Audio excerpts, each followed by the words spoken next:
difficult. And with that, I have my colleagues here. I'm going to let them introduce themselves, and then we will go to the presentation. Thanks. Ben Winograd, Deputy Mayor. Good evening, Lorna Thomas Farquharson, Chair of the Board of Education.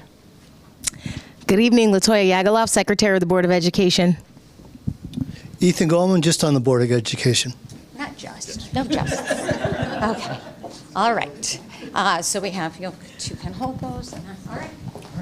Thank you, Mayor Cantor, and good evening, everyone. As the Mayor pointed out, I also want to thank you for your engagement, your participation tonight. I've given a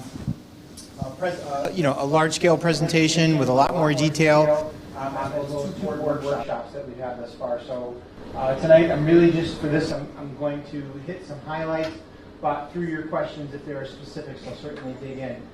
And I want to begin with what the key drivers are on the Board of Education budget that I've recommended to the board. The board will vote and adopt a budget tomorrow evening. But one thing that we talk about, and I think you'll hear this from my colleague, Mr. Ledwith, we're a people organization at the end of the day. So 81% of our overall budget really comes from salaries and benefits. And in terms of that, this year, just in terms of kind of where that sits, when we build a budget, we start from a premise of we are assuming we want to continue with all the programs and at the appropriate levels of staffing that we have in the existing year. We roll that forward to next year's contracts, next year's prices across everything that we do in terms of both people and services. So this year, one of the things with our budget that we're contending with is we do have a 5.2% increase in salaries. That's based on a market negotiated contract. We also have, I think the bigger driver is the 9.9% increase in our health insurance premiums. And I know that Mr. Ledwith's going to kind of talk a little bit more in depth about the history of that. But those are the drivers under our people cost that bring us some increases to the budget. In light of those increases, we take a close look at enrollment trends and a number of other things. And to offset costs, one of the things that I've proposed and recommended to the board is a net reduction of 8.2 full-time positions, or FTEs as they're called.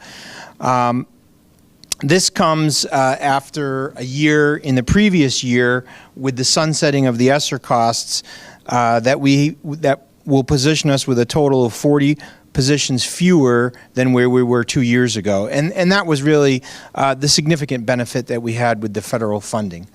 Now, the return on the investment that I like to point out about this, I can't speak highly enough about the professional staff that we have. Our teachers are second to none, and they're a huge driver in this niche rating, placing West Hartford as #1 place to live multiple years in a row. We boast Milken winners, several award winners on staff. That's a huge award that goes to individual teachers based on their outstanding performance. We're hosting this year the 2025 Outstanding Music Educator of the Year Award, as well as our Arts Administrator of the Year. And I know from talking with parents, really our teaching staff is second to none. The big driver in our budget, the one that I've talked quite a bit about, has to do specifically with our out-of-district tuition. And the driver behind that is a flat funding scheme on the part of the state of Connecticut.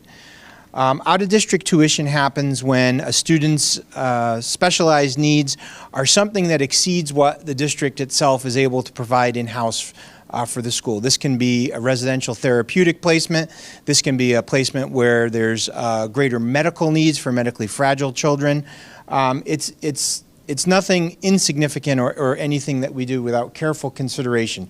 And one of the things I talk about here is I do talk about, and I'll kind of mention them when I close the slide, are the programs that we have.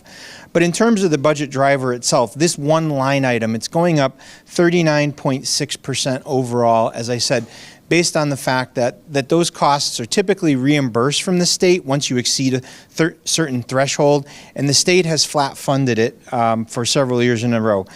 There's escalating costs with the tuition in those facilities, and so we see ourselves needing an additional $3.7 million just based on what we know from this past year and what we anticipate for increasing costs and our total number of students. In addition to that, there's transportation costs associated with that to take these students from West Hartford, typically from their homes, and drive them out to wherever the facilities may be. The total increase in our transportation budget is roughly $1.3 million. That's not all associated with this, but this is kind of the big driver.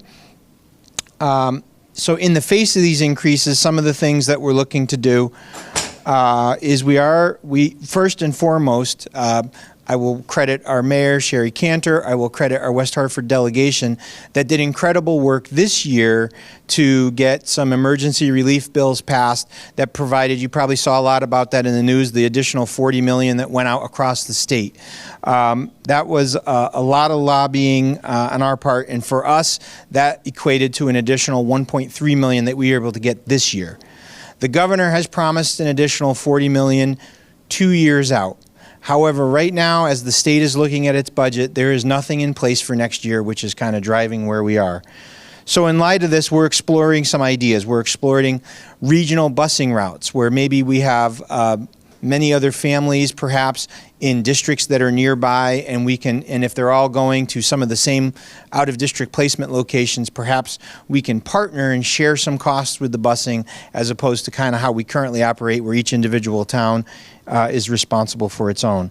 We're also looking at the potential to pilot a new program as an alternative to one facet of our out-of-district placements. That's kind of a big question that's been talked about. Well, why don't you do more in district instead of the out of districts? What I want to point out, our return on investment listed on the screen are all the different things we do in district that are alternatives to out of district placement. So we have our early learning centers at multiple elementaries. We have intensive academic and behavioral programs that run K through 12. We have a school engagement program, our Strive program, and our nationally recognized post-secondary program. We did a cost analysis to say, hey, what's the total cost to run all of these programs, all the staffing, all the services that are provided, versus if that was at an out-of-district cost based on the average out-of-district cost. And it's a return on investment of a savings of roughly $35 million. So we're extremely proud of the programs we have. We want to see if there's one more that we can bring on, but there are certain services, I'm just being honest with you, that we can't necessarily replicate in our school district.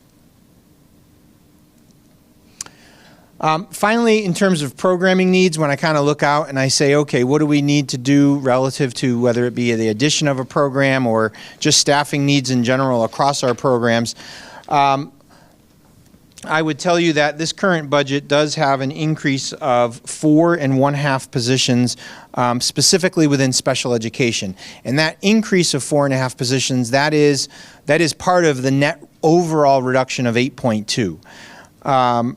This budget proposal does seek to preserve all of our existing programs while finding some savings through more efficient staffing and scheduling. So in terms of how do I add 4.5 but still get down to an overall net reduction of 8, we expect to be able to trim some part-time staffing with cuts as far away from the classroom as possible, preserving programs in those departments. So specifically, some trims within intervention, within counseling, within gifted and talented, and within instructional coaching.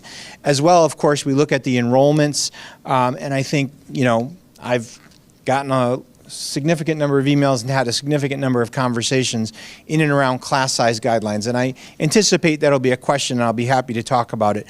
But we do have some declining enrollments, so we do anticipate a total of 5 fewer elementary sections next year when we look across the schools. I've talked about the return on investment for our programming. I should really say this is the return on investment for the incredible work that our teachers do. We have 6 named schools of distinction just this last year. We have a recently named Blue Ribbon School. Our high schools continuously score in the top 3% nationally, and that rests on a foundation pre-K all the way through 12. We just presented to the Board of Education this year. We were the #1 highest number of early college experience through UConn, the ECE program, courses taken. And when you cost that out at the average tuition cost, that's a savings passed on of roughly $2.7 million in tuition savings for our parents. Our sports and co-curricular programs are recognized. They're recognized regionally and nationally. We just got word on our state champs for hockey. We also just stole 18 awards at a computer science competition this past weekend. So I just can't say enough, and I'm sure there's 100 examples that I could point to in terms of that return on investment.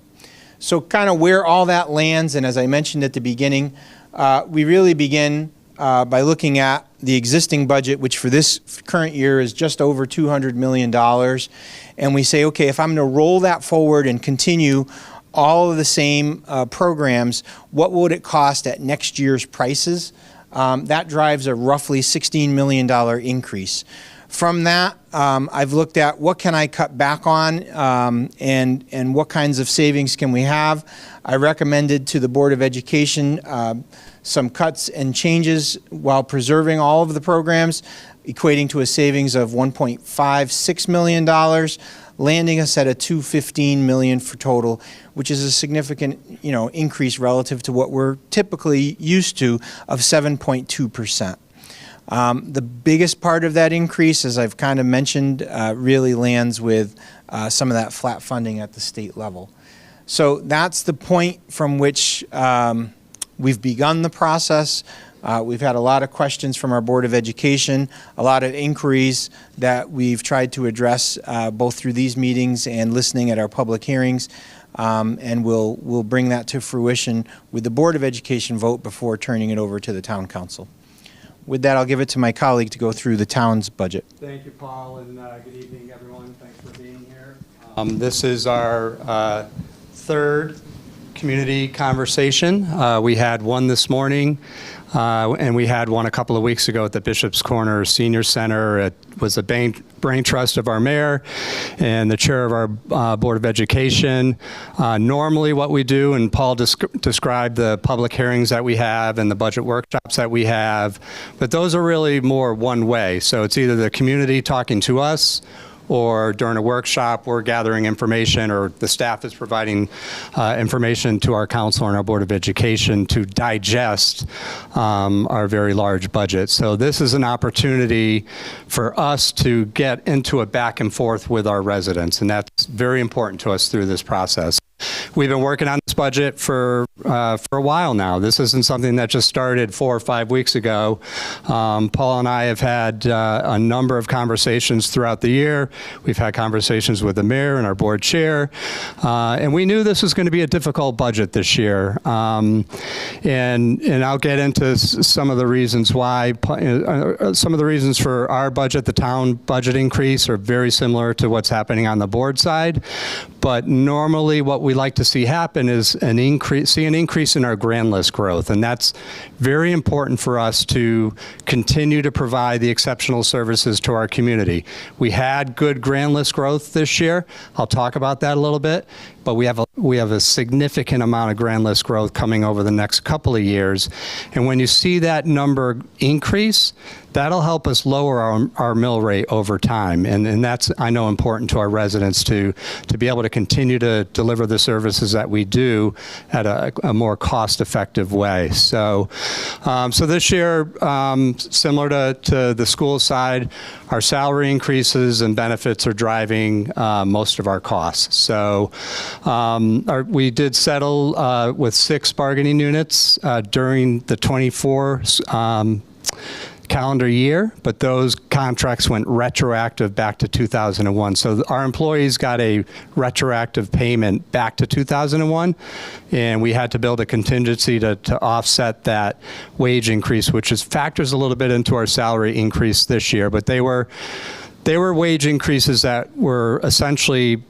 shared across the state. So anytime we're sitting down and negotiating with a union, whether it's on the school side or on the town side, it's a very scripted process. So when we're meeting with our police union or fire union, public works union, or teacher union, which is settled, you're looking at what those settlements are around the state, and everyone pretty much comes in right around that same number. Our benefit costs this year, as Paul alluded to, was significant. Unfortunately, our costs went up 9.9% this year. And we joined the state partnership plan 7 years ago. So that's a statute that allows municipalities around the state of Connecticut to join the state health care plan. Usually you get a large number of employees, and you get some cost efficiencies when you join a large number like that.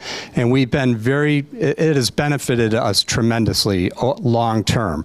So the first year we joined the partnership plan, we saved $2 million in our healthcare costs. That went directly to our bottom line 7 years ago. Since then, our average increase has been over 7 years, 4.2%. So that's below our national healthcare trends that we're seeing around the country. Unfortunately, this year we were hit with a 9.9% increase, a really bad year to see that kind of increase hit. But it's again, when you look back over the last seven years, it's been a windfall, so to speak. I mean, it's been very beneficial to us and to our taxpayers to have joined that plan. But we will continue to monitor that plan as we move forward. Certainly, if those are the kinds of increases that we would expect in the future, I don't think that'll happen. But if it were, we'll work very closely with our unions to potentially look at other types of plans. But our mayor's had several conversations with the state comptroller. We do feel it's an isolated year this year. Last year, I think, was a 2.2% increase.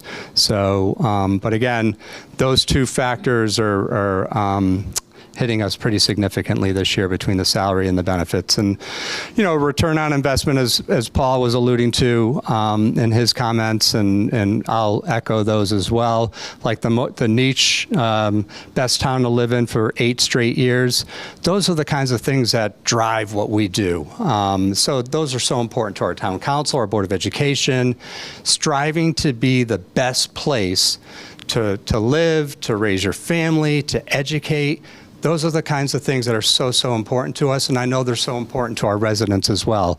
And it's a combination of our policymakers, a combination of our staff, our teachers, but it's our residents as well and our businesses that are so important to collectively continue to help make West Hartford be the best that it can. So as we move forward, obviously we're dealing with some challenges this year. We're going to try to balance those and continue to deliver the exceptional services as we have in the past. So a couple things here. Operating expenses. Our operating expenses on the town side this year are flat, $31 million. They were $31 million last year. It's $31 million this year. Last year, we increased those costs by $1.3 million. As we all know, when we're out shopping, whether it's grocery shopping or buying something for our homes, everything costs a little bit more this year. But we're maintaining our operating expenses across each department within the town. So our directors understand that. We are essentially operating our departments as if they are our own household expenses. So if salt's going to cost us a little bit more next year, we're going to have to do something to offset that expense within our department. And our directors are committed to maintaining that operating expense number where it is. It's not going to be easy, but we did come in with a flat operating expense increase. Capital financing, everything you're seeing around town from a infrastructure improvement standpoint, those are things that we're going to do every year. We essentially bond $15 million every single year, and the way we do it in West Hartford is we will actually use that bonding money to pay for expenses in the future. So, I'm sorry, we use that money to pay ourselves back. So that $15 million, we'll fund it with cash. We'll use that bonding to pay ourselves back. But we haven't increased that number this year. It's $15 million, but we're still committed to a $550 million capital improvement program over the next 12 years. So it's not having a significant impact on our budget this year, but we're committed to building on what we've been doing and continue to make our roads safer. Programs like our Vision Zero program, I know folks have probably heard about that program. It's our commitment to making our streets safer for everybody. And our commitment to that is maintained in our capital financing program. So we are a AAA rated community, something we're very proud of. We've been AAA rated forever. So it goes back to the early 70s, but that's a benefit to us and it's a benefit to our residents. So we're able to borrow money to bond those infrastructure changes at a much lower cost than a AA or a single A rated community. So maintaining that AAA status is very important to us, and we will continue to work to ensure that we do stay at that level. Talked when I was my opening comments about grand list growth. So this year we are, so you can't look anywhere in town, and I'm sure people will have some questions like, when are we going to see the benefit of all of these developments that are being approved or have been approved or in the process of being constructed? So like I said in my opening comments, we're a year or two out from seeing the fruits of those labors, but this year we did, with all the construction that you're seeing right back here at the old Children's Science Museum, right here on Farmington Avenue with a byline, and the Camelot, which is a 100% affordable project. All of that was, with those projects that are in the process of being built, we saw $61 million of grand list growth this year. So we expect that number to be significantly higher as we move into next year and then in the following year. So I had a conversation with our assessor just over the last couple of days.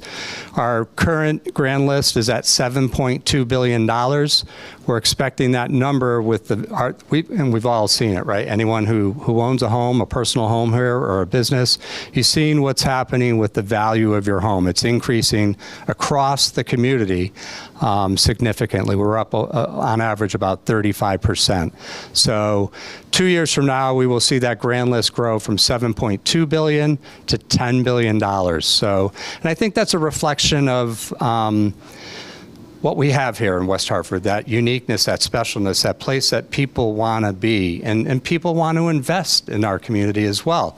And that's reflected in all of these projects that we're seeing pop up around town. There's been a record-breaking level of investment in our community that we will benefit from as we move through these next couple of years. I always refer to the property at 1700 Asylum, which is a former UConn campus. That parking lot side of the development, that developer purchased it from the developer that purchased the entire property, both 1800 and 1700, and purchased that parking lot side for $23 million, which just had us all scratching our heads internally at the town. But that, again, it's just a reflection of the willingness of people wanting to invest in what we're doing here. You know, whenever we're doing, every year we're looking at ways to do things more efficiently, more effectively. One example of that is our pension plan. Back in 2022, so just 3 years ago, the amount that we had to contribute to our pension plan was $26 million a year. And that number was going up by $2 million plus every single year. Our mayor and our town council had the vision of taking advantage of our AAA rated status, issuing pension obligation bonds because of that AAA rated status, and getting a true interest cost of less than 3%, investing those funds, earning 6.5%, and completely turning around our pension plan. So 3 years ago, we were contributing $26 million. Today, our ADEC, our actuarial determined employer contribution, is $10 million.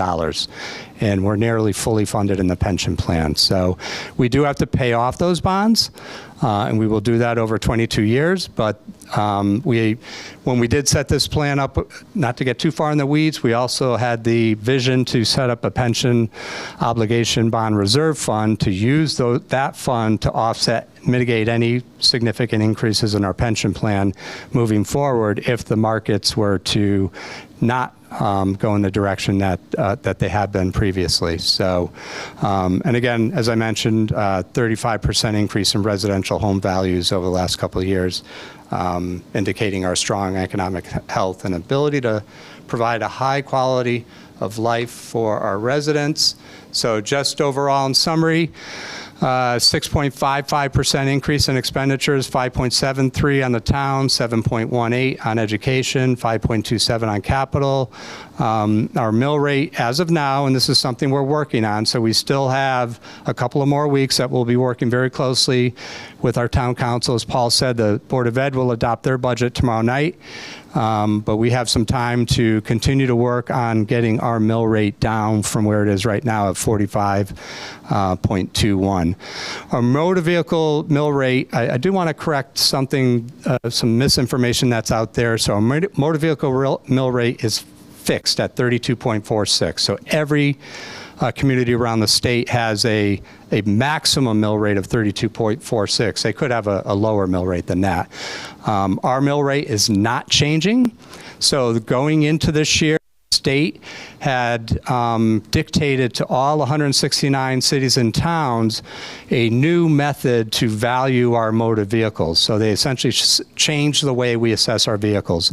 That resulted in a significant decrease in grand list value for most communities around the state. Ours dropped by $50 million on the motor vehicle side alone, just by this kind of arbitrary change that the state implemented.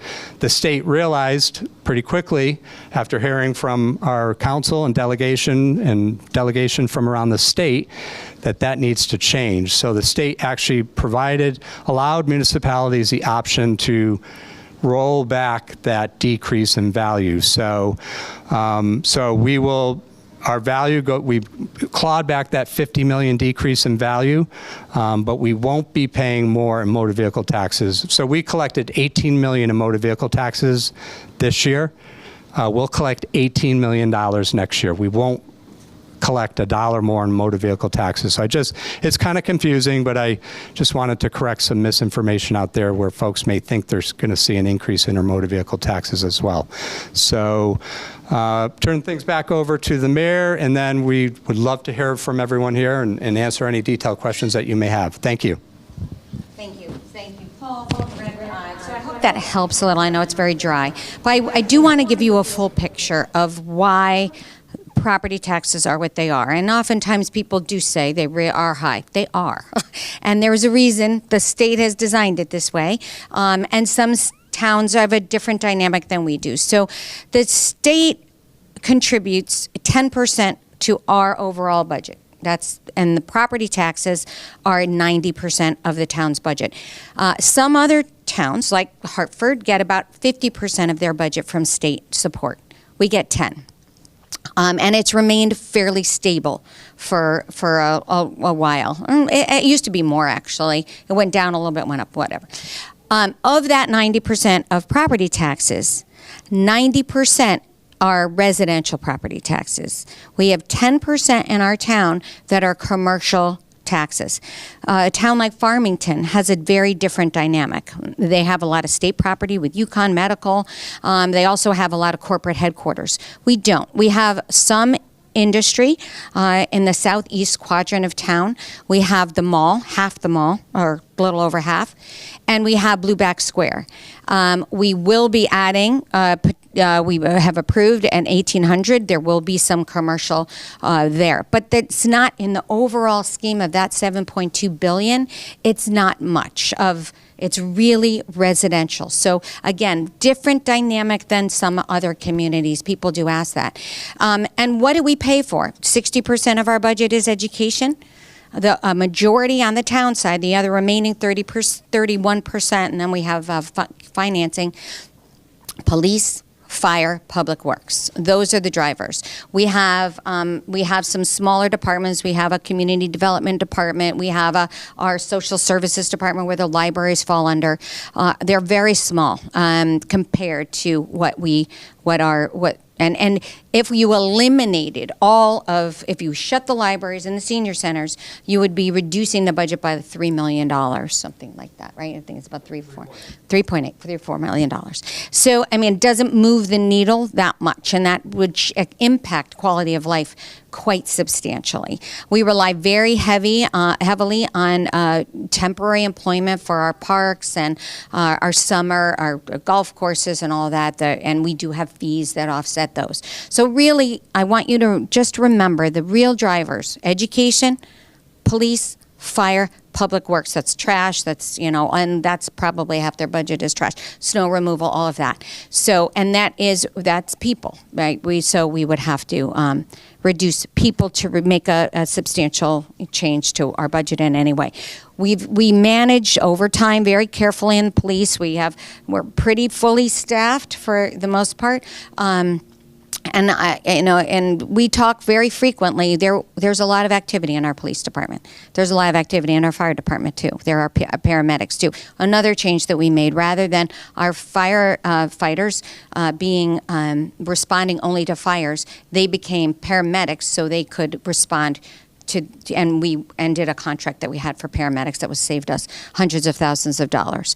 I do want to recognize and thank I want to thank WHCI for being here, for filming this so people at home can watch and learn. So you will be potentially on camera, so know that. I want to also thank the library, Laura Imsher, and all the people that sort of set this up and made this happen. So it's after. I want to recognize Jason Gagnon from the Board of Education's in the audience, and Deb Poulin from the Town Council's also in the audience. I don't see anybody else. I'm a little short, so it's hard for me to see that angle. But anyway, so I just wanted to give you a full picture of what is going on. And just one other little thing, my soapbox. The state is just about this is an example the state doesn't give us any diversification in revenue. It is all property taxes that the town can collect. That's it. We have a couple of little slices that are coming. We have cannabis and that they added recently, and potentially on speeding enforcement. But we're not there yet.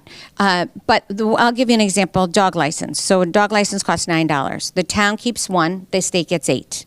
It costs us more money to administer a dog license than it does. So the state has really swept a lot of revenue from the towns, and the towns rely solely on property taxes. A town like us that is considered a wealthier community by the state, not by me, the mayor, by the state, it really is residential property taxes that drive our budget. And you investing in our community have defined what this community is and how it operates. So, all right. So we would love to hear from you. I know it's always hard, but an eager beaver in the back. We're going to give you the mic because we want it covered on. Thank you. So I have a couple issues. First of all, I've lived in the town since 2012. My grandparents, they lived in the town since probably the 40s. My father graduated from Conner High, and he grew up in Elmwood. My first house was in Elmwood. Now I'm on Cedric Road, the old Philippon house, if anybody knows them. The issues that I have here is, yes, my house went up by $300,000, okay? But when my husband and I bought that house, we were not expecting it to go up to an $800,000 house, and we were not expecting to pay taxes on an $800,000 house. It's getting to the point where my husband and I are looking at it saying, if we can't meet our monthly bills, because we're also paying how much in daycare a year? $27,000? Something like 30. Yeah, $27,000 to $30,000 a year in daycare. then it's like, okay, well then maybe we sell the house and we go to a different town, because we don't benefit from the education system right now. There's not enough pre-K programs to meet the needs of all the pre-K kids in town. On top of that, I'm walking in the center last week with my husband and my baby, and someone's out on the street smoking marijuana openly, and my daughter who's 17 months, has to go through the fumes of that because the politicians at the state level, and then the introduction of the cannabis shops, that is now what has been introduced into our town. Then yesterday, we're at the corners, the intersection of Farmington and Boulevard, same thing. 2 kids in their 20s just smoking up out in the open, and it's not even 10 a.m. Okay, it's not like it's 11 o'clock at night. That's the part I have the issue with. As you say, this is such a great town to live in. You guys are, I'm just going to say it, sorry, honey, you're raping us over taxes, okay? And if you compare the school system, okay, I'm sorry, Mr. Superintendent, if you compare the school system of our school within our DERG, so Avon, Simsbury, Farmington, our schools are not as great as theirs. The test scores are not that high. And I would love to know who negotiated a contract with the teacher union to give them a prorated salary from 2021. I'm a teacher in South Windsor. We did not get a contract like that. We got a 1% raise. So whoever the negotiation person was on that, they should be fired because they did not do their duty to this town. The other thing as well is our police department. First of all, I come from a police family. I'm the granddaughter of a chief of police. I'm the cousin of a captain. I'm a cousin of a lieutenant, and I got 5 other cousins who are cops. And we have a huge police department. We have how many captains? Like 2 at least? We have 3 captains. Do you know how many Rocky Hill has? None. They don't have a deputy chief. Don't we have a deputy chief? 2 assistant chiefs.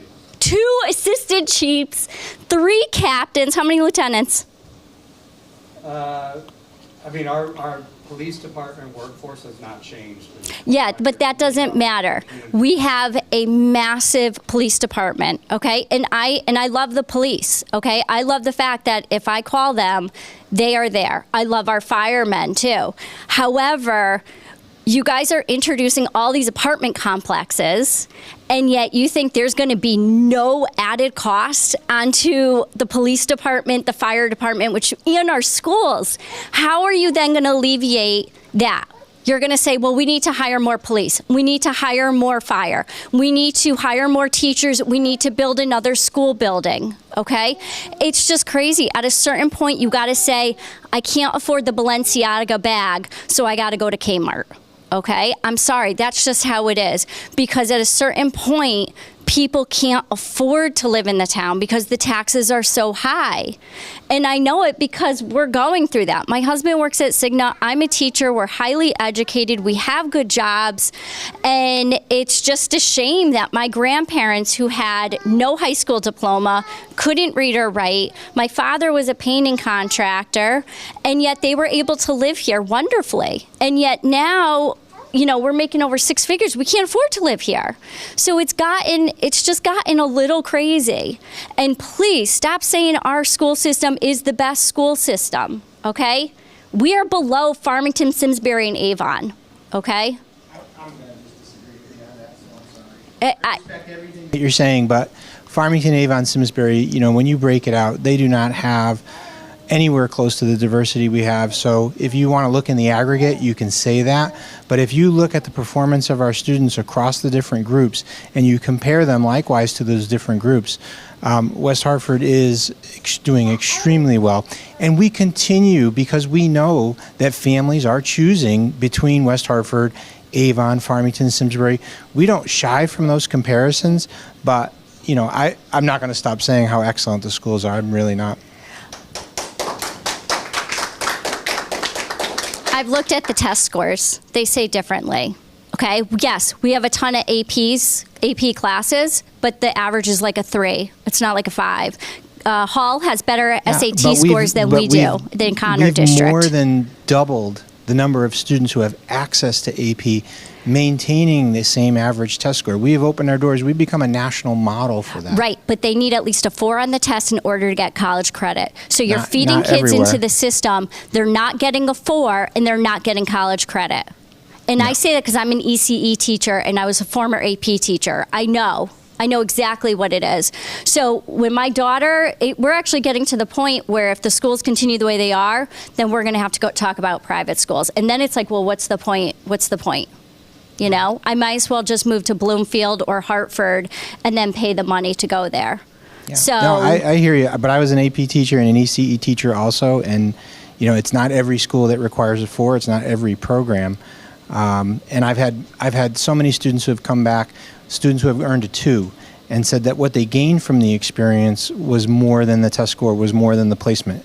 What they learned in terms of the studying habits, just the skills that go into it, the soft skills, the ability to argue, to think critically, all of that. You know. right, but that doesn't help the parent's pocketbook. No, I respect what you're saying relative to the costs. I do, but I just have to come out in defense of the programs. That's fine. And you do, I love Julio and Ann McKernan. So I went to high school with Julio. So, and Ann was my civics teacher. So fantastic people. So thank you. Thank you. Hi, thank you so much for taking your time to sort of illuminate what's going on. My family's also been here for a lot of generation. My kids are 5th generation. And one thing I think about when I think about quality of life, best place to live, best place to retire, all the laudits we won is, will my kids be able to live near me? That's a big deal to me. I'm not sure I could even live near me now. The prices of property have gone up so much, and that's a lovely thing for folks who can afford the tax bill. It's not a lovely thing for everyone. You know, if any of you are ever visiting the library when the local history room is open, take a look at the atlas of West Hartford history there. It really is a treasure. And you'll see that our schools that are winning blue ribbons, our schools that are rated so high, our streets, so many places are named after families that were here for hundreds of years. It creates a lovely sense of place. And I think this kind of contiguity can lend a sense to whether the town is going the right direction, the wrong direction. Granted, bringing in new people who have seen other places, it's also a great way to do that. I wouldn't want to lock other people out of the town.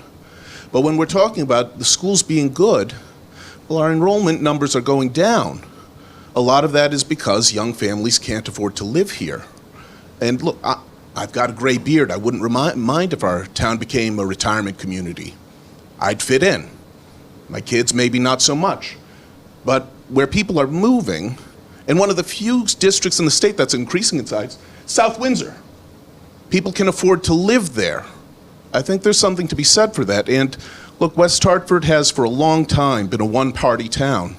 And that's okay. There are pluses to that, there are minuses to that. But I think it imposes on the de facto ruling party a duty to be perhaps excessively thrifty or parsimonious, because there's no one who will be holding them to account, or no one who can anyway. One way or another, the Democrats are going to win in 2 years and in 4 years and in 8 years. That's what it's going to be. And if we want these sort of legacy families, and maybe we don't, and if we want our kids to be able to live near us, then maybe we can't continue programs that we've enjoyed this long. Maybe we actually have to cut back on some of the things we're funding in education, or as you mentioned, in the police force, because I think that retiring if it's the best place to retire, I think we have to consider whether we're going to be able to retire anywhere near the people we love. And if people are choosing to go to South Windsor, that suggests to me they're choosing that as a better place to live, at least for the dollar.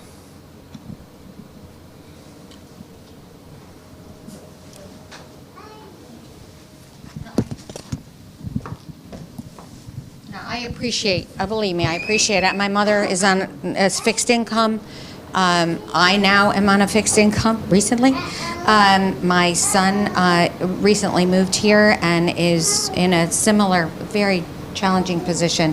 One of the reasons why the development is so important is we don't have houses for sale. That's what is pushing up the prices. It's a demand, it's supply demand. And our community has been hit a little harder than others. I don't know why, there's been less supply. So one of the reasons for, or one of the thoughts about development and is putting inventory, is getting those housing costs down. We need to get the housing costs down. And this is, the housing costs in Connecticut overall are very, very high. West Hartford has always had high property taxes, but they are high. But the only way to help is one, grand list growth, which we really haven't had much grand list growth since Blueback Square. And now we see a lot. And I think we're going to see a dip soon because of steel and wood and inflationary pressure. So you kind of have to grab it catch the wave when it's happening, as long as you do it in the right way. And we feel like we have. All of the developments have gone through extraordinary reviews and lots of changes along the way. So we think we have quality projects. But part of that is adding to inventory for choices of housing. So somebody that is in a house with empty nest has an opportunity to move to a smaller home, a town home. Part of the problem is there are no places to go. If you want to stay in town, there are very few places to go. But a lot of it is an inventory situation. As far as the police go, I think the town manager can speak to this a little bit more. We are a town that has activity all the time, and we can't always determine what that activity is. It's community groups that are asking for, whether it's a walkathon or fire and ice or whatever those pride or whatever those activities are there, and we ask people to pay for their use of the facilities, but it does require a lot of police with the current culture to make sure our people attending and people that are there and people that are attending, Celebrate is another big one, that they are protected and they are safe. And there's a lot of things that go on under radar that we are concerned about, and we do need to be able to respond to. We would be a different community with 10 less officers. We would, and again, police officers, we get the cream of the crop because we expect it, and we pay competitively. We aren't the highest. We're surely not the lowest. And it's partly the way that they handle themselves with the public and visitors, and something that we actually are very, very proud of. But I want to. I can add on to that. So a couple of things I just wanted to add to the mayor's comments. So of a community of our size, 64,000, and we are growing, and you compare any other community of our size, and you can go above and beyond us, our police department is where it should be. We could actually probably use a couple more officers based on the size of our community. And to the mayor's point, we're a draw. We're a regional draw. We have something going on in this community every single weekend from right now until right through the holidays, literally every single weekend. And we're drawing from all over the state. And then there's things happening in the world that we're all seeing. And then West Hartford's a place where you want to let your voice, you have the opportunity to let your voice be heard.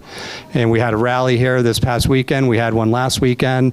There's always something going on, and we have to provide protection for our community. It's just what we do. And it's one of the most important, I always refer to it as the foundation of everything we do in our town starts with public safety. It allows us to have these great schools. If we don't have the ability to keep our residents safe, then we wouldn't be who we are. And I know when we need them the most, and we've all, just looking around the room, there's enough people here statistically to say, I know some of you have needed our police department or our fire department. They were there before you needed them. That's what they do. We wouldn't be in a position to reduce our police department, that's for sure. You talk about our affordability in town, and we're talking about the development that we're seeing. Our commitment to affordable housing is unmatched in the state. Everything that's happening around the town, we have a focus on affordability as well. So every town in the country received American Rescue Plan Act funds. We received a decent amount of money like everybody else did. You were allowed to use that money in different ways to help your community get through COVID. We used $7 million of our $35 million for affordable housing alone. So with these developments that we're seeing, we want those developments to have units that are affordable for individuals at different levels of affordability. We just don't want, our values are increasing significantly of our home values. We still want to open the doors of our community, allow people to be able to afford to come back here and live. I want my kids to live here just as much. That would be wonderful for me to have my family come back to West Hartford. It's a great place to have raised a family. I'm so glad I did it here and nowhere else, but we're going to continue. Our council's committed to looking to make sure that we find ways to make it affordable for everyone. I'm just going to let me add one thing, and I'll turn it to Lorna. South Windsor is a town that is the only town in the state of Connecticut that has an increasing enrollment. I meet with the superintendents across the board, so across the Hartford region, and then we meet at the state level, and they're the singular example. So I don't know that, I don't know what explains that trend. I'm friends with Kate, and so if it's the entire state moving to South Windsor, that's a theory. But the enrollment trends across the state are down. I only talk to one group of people. Primarily, 99% of the people I talk to are parents in the district. And what I hear from them continuously is they move to West Hartford either from other states, from within Connecticut, or oftentimes I've got a lot of my own students that have come back. They move back in for the schools. I recognize I'm biased on that because that's primarily the folks that I talk to if they're already there. So there's a bias inherent to that. I acknowledge that. I recognize it. But I wouldn't, I don't know that enrollment is something in terms of a decrease that's necessarily being driven by the economics. The economics are tough. I'm not going to dispute that. But I also know that, if a house goes up for sale, it's sold pretty much within hours, if not days. And again, the folks that I know that are buying are customers of mine at the school. So that's what I know. I'll let Lorna get the final word. Not the final, because want to certainly hear more. And just wanted to say, this is what we wanted. We're so glad that you all are here. We're so glad that we have this opportunity. This is certainly what our town council, our mayor, our town councilors, and fellow Board of Ed members wanted, was to hear from all of you. Why?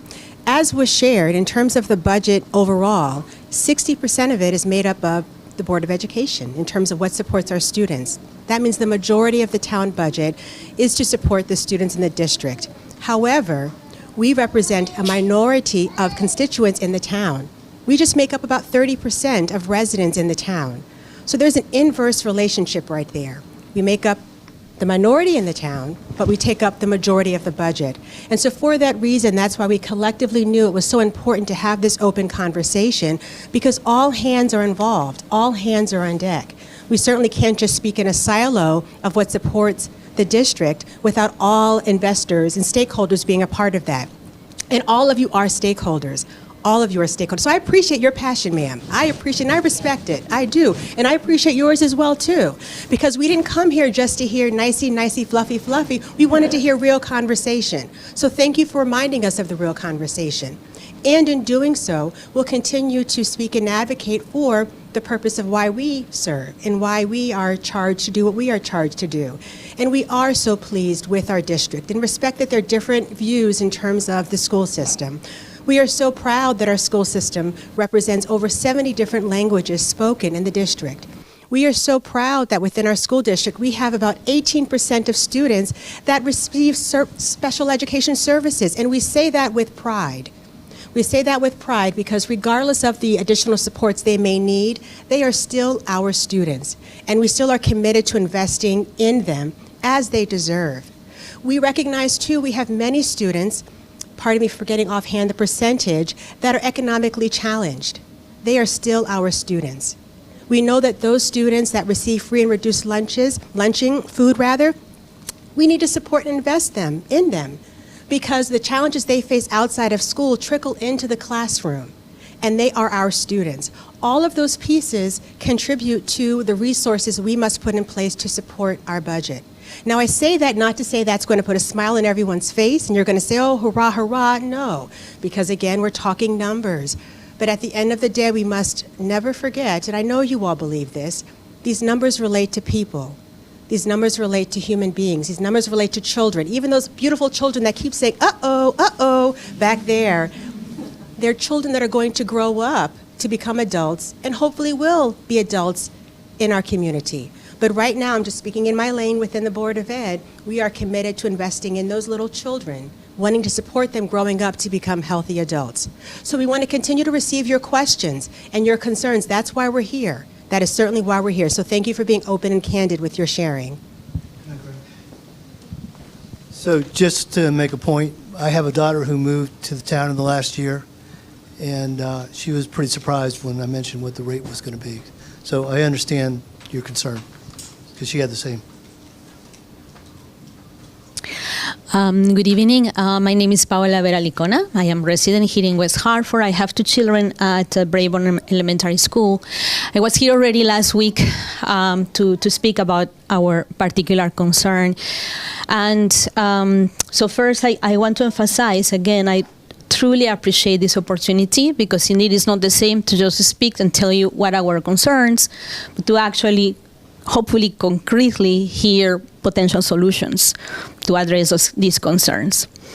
Having said that, I have to say I'm a little bit disappointed that, I was able to hear from work the conversations in the morning, and I hear right now this perspective that because, only 30% of our families, are representing from all of the families that, only 30% of our families that actually have children in public schools. So in our case, we moved actually from France. We could have moved anywhere in the state of Connecticut. I moved here for work, and really our realtor was trying to convince us to go to Simsbury, and we insisted that we wanted to live here. And the number one reason of that, besides the fact that my French husband loves a walking town, is education. We didn't even have children back then. This was just the plan. We are going to move here. We are going to be years paying taxes while we won't benefit from it in terms of education, but we hope and we think that it's worth to pay them for as many years as we need to, while hopefully God will give us children. So, and then they came, our children came, wait 7 years while, we are in preschool system and so on and so forth. We've paid taxes happily, again, because we feel an investment. But however, now that is the time that now I have two children, now it seems that this is just sliding down, completely going away. And in the particular case of my eldest child, he's at Brayburn Elementary School, 3rd grade, about to move to 4th grade, moving from 18 children to 27 in a school that actually have this intensive behavioral program, as you know. And as I said last time, I'm actually losing my sleep at night because both of my children every year have had at least one children in this program. And of course it's important and we need to embrace. But again, just simply by overcrowding a classroom that simply is going to be at a capacity, forget about even within the program or not, is worrying me. How is it going to be? And we all in town, I've seen the disparity across the schools. I'm sorry, and I have friends at Bogby, so I don't want to say anything. I'm happy for them, but discussing with the former teacher of my children in kindergarten, they are overwhelmed in Brainburn with even a classroom of 27 kids. In Jack's classroom for 4th grade with 27 kids. And then I see other schools for the same town, we're paying the same taxes, and I'm sorry, but we are not getting the same opportunity. And so, obviously, I hear you completely. All the time you've spent thinking on the budget, trying to cut, and I asked last time, like, really, please, whatever needs to be done, because beyond just the theoretical, we can actually ask very specific questions, and I beg you to please answer us in a very concrete way. I know that in this is specific case for there are three grades across the town that are going to have 27 kids between 4th grade and 5th grade. And I know that you budgeted 3 extra classrooms, and so hopefully you will allocate. It hasn't been concretely said, but that is depending that 100% of all the children that have been accepted in the lottery, right, for the magnet schools will go to magnet schools. But what is the contingency plan if that doesn't happen?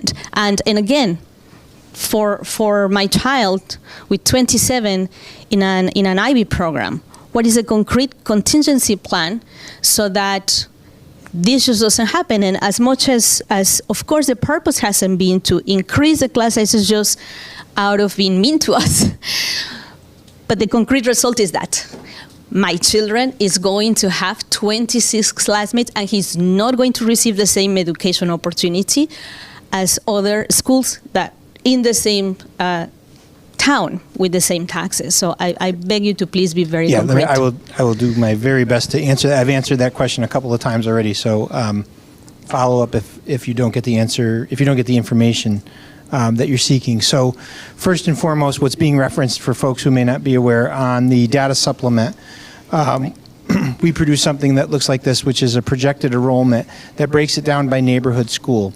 And then we apply to the projected enrollment for each neighborhood school our existing class size guidelines. And there is a difference in the existing class size guidelines for grades K through 3, where we look at typically a maximum of 23 students per classroom, and grades 4 and 5, where we have a maximum of 27 students. And so where we hit these friction points year over year, not a new phenomenon, is in the transition primarily from 3rd grade to 4th grade. Because if you have classrooms that are, if you have a cohort at a building that's roughly close to 54, in 3rd grade that 54 is going to be divided across 3 classrooms, and you'll have very comfortable class sizes. But in 4th grade, it could be a very tight class size approaching the guidelines. So in that document, which is a planning tool, and as you said, there are 3 sections left to give, but just for the planning tool, we demonstrated here's how it would break out if we were only using the class size guidelines before we put those 3 out. And I don't know if it was you, someone asked me through an email, and I responded at the budget workshop kind of in my comments, while there are a number of factors that would go in, not the least of which being, is it a program school? Is there a significant density of students who might have a particular need, whether it's special education, whether it's English language learners, or whether it's information that our teachers feed up to us through their principals, hey, there's just a difficult cohort in this particular group. We try to look at all of those things and make the determinations as to where we would put those other 3. Now, in that planning document, the one that's posted on the website, there are 3 specific spaces where there would be 27. So without knowing any of that information, if I were just going off numbers alone, yes, I would be putting those 3 classes to those 27 and breaking those in all likelihood in preference to some other moves that I might make. However, that was a point in time. So at the most recent board workshop, which just happened the other day, I asked my planning director to rerun the numbers to look at what have we heard from folks who have moved in, what have we heard from folks who have moved out, and what about folks that applied for our magnets, specifically Smith School, and Charter Oak, which are both magnets. And because people apply into those magnets, if they are selected, we anticipate there's a very high likelihood that they would accept those positions. So we ran some new numbers and shared them, and I want to get them up onto the board website. I was hoping to get them up there today, but I should be able to have them up there for tomorrow. But again, it is a moment in time, and that moment in time will change. When we rerun those numbers, very specifically in the Braeburn example that you're quoting, they picked up a 55th student in a 4th grade cohort, which would break them out into 3 small sections. So that's like, oh, that sounds wonderful. That's today's news. If a family were to move out next week, I could be back and it would show as a 27, and I'd still be waiting. But when we reran those numbers, moving folks around for the magnets, now those available sections to assign are up to 4. And I would have new decisions to make about where those 4 sections might go. And this is not unique to this year. This is how we have done class sizes really for the 30 plus years that I've been in the district. We had a luxury for a number of years with the ESSER funding. It was a luxury and a curse. We had to have all that physical spacing. We wouldn't be allowed to sit next to each other, if you all remember what we went through. So we had much smaller class sizes, and we paid for those additional teachers using the ESSER funds. Now we are back to what we've historically done. And I recognize that it is a significant adjustment, and there are significant unique circumstances. We do have that baked in to our model, and we will apply those. We typically try to have as many of them applied as early as possible, but oftentimes we're waiting and we're seeing, is there a section that's going to collapse somewhere? Is there a section that's going to break into an additional one? The budget that the Board of Education passes it's a dollar value that's informed by numbers, but the scenario on the ground trumps everything. So this year, for example, we went into that same planning. We were provided a specific number of elementary sections. By the time we got to June, July, August, our needs were greater than the specific number that we had. And so in those cases, we go over budget by the sections that we need. This current year, we're over budget by 3 sections. And you say, well, where do you come up with that money to be able to pay for that? Well, there's a couple of ways. First and foremost, it has to do with when we budget any one of these sections, we're assuming a mid-level salary, somewhere around $75,000 plus $25,000 for benefits. If in our hiring practice, if we end up able to be fortunate to find a number of teachers who are newer to the profession, then we can bring some folks on, and we can actually then have an additional teacher. Maybe there's one that wasn't budgeted that we went over on, and we can afford it with the same money, because the $75,000 was a guess. We don't know necessarily who's coming through the door to interview. The other mechanism by which we can do that is we will have positions that sometimes get vacated in the middle of the year. And if it's not a classroom position, we can say, I'm going to hold that position open. It's budgeted, I have the money for it, but I'm going to hold it open because I know I have a need over here that I'm over budget. Or I have to then go in and find another way to find some money and not do something that we were planning to do in order to attend to the fact that I'm over budget. That is a very usual occurrence. It is not unusual. It happens with more frequency. We would like to be straight on the money. In fact, when we looked at our planning figures, we said, if it were going to be a strict application of class size guidelines as the enrollment lived on that particular day, 2 weeks maybe before we published the budget, there were probably, instead of the 5 fewer sections that I budgeted, it was probably 8 or 9. But we know that it's not going to be that same number. We know that there's going to be a certain number of students who move in essentially from February and March until August that are going to adjust those numbers. It's not that we're going to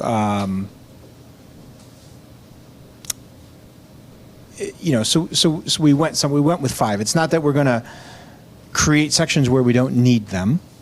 But we've been at this for a very, very long time, and we sort of have a sense of how the enrollment trend will change from numbers that we can provide with names attached to them today versus down the road. And the only numbers we can't really support with names attached to them are kindergarten. Kindergarten's always kind of our best guess based on what trends have we seen. And as we've all seen, state of Connecticut threw a change at us this last year that kind of threw some of those models off, and that was probably one of the most difficult years for us to guess what enrollments might be. So I hope that answers some of your question. Just a quick question. What's the largest fourth grade class in the district right now? Right now, today, I'm going to look. I want to say the largest class I'm aware of is a 26. I don't know if it's in fourth grade. Thank you. I'm sorry. The largest class that I'm aware of is a 26. We attempted to have everything come under 25. I am aware that we had a move in late that pushed a class into a 26. Thank you. Hi, I'm not trusting myself to talk well on my feet, so I prepared some remarks. Hope that's okay. Okay. So my name is Allison Freeman, and I am here tonight as a representative of the Bristow community as the PTO president there. And Bristow is the only school in the district with a part-time assistant principal. 15 of our 16 schools have full-time assistant principals, but Bristow does not. I don't know if that's changed from the last budget workshop, so before I proceed, it has changed, or? So no, the Bristow, I am looking, I'll let you have your comments. We are, Okay. we talked a lot about your question that you may have left about the Bristow position afterward that evening. Okay. So our student population is nearly identical to most of the schools in the district, yet Bristow only has one full-time administrator. And in this coming school year, the full-time administrator, assistant principal, will be full-time, but only for 10 months of the year, I believe.